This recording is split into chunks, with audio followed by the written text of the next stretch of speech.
সবার সুস্বাস্থ্য এবং আমাদের শ্রদ্ধেয় আজিজ স্যার, পাশাপাশি স্যার আমাদের শ্রদ্ধেয় একজন ম্যাডাম আছে, উনি আমাদেরকে পর্দার আড়াল থেকে স্যার সহযোগিতা করে স্যার, আমাদের আজিজ স্যারের ওয়াইফ।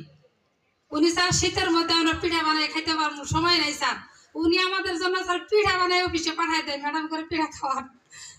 ম্যাডাম আসলে অনেক ভালো। সবার সুস্বাস্থ্য এবং আমাদের এএমডি স্যারের সুস্বাস্থ্য দীর্ঘায়ু কামনা করে আমি বলতেছি আমাদের এএমডি স্যার আমাদের মাঝে আরো হাজার বছর বেঁচে থাকুক। তো সবার সুস্বাস্থ্য এবং দীর্ঘায়ু কামনা করে সর্বশেষ আমি যেন এই 2025 সালে পার্সেন্ট টেনশন নয়, ব্যবসা দিয়ে যেন সারা বাংলাদেশের ভিতরে আমি আপনাদের 1 নাম্বার থাকতে পারি। এবং জামালপুর জুন আমি বলি যে জনে জনে এনএলআই, ঘরে ঘরে এনএলআই, এটা কিন্তু মোটামুটি হয়ে গেছে গা। আমরা সবাই একটু চেষ্টা করব প্রত্যেকটা জুন যার যার প্রতিযোগিতা নিয়ে ইনশাআল্লাহ কাজ করব। প্রতিযোগিতা মানুষকে সামনের দিকে এগিয়ে যাওয়ার একটা প্রসেসিং করে দেয়, তো অগ্রসর করে দেয়।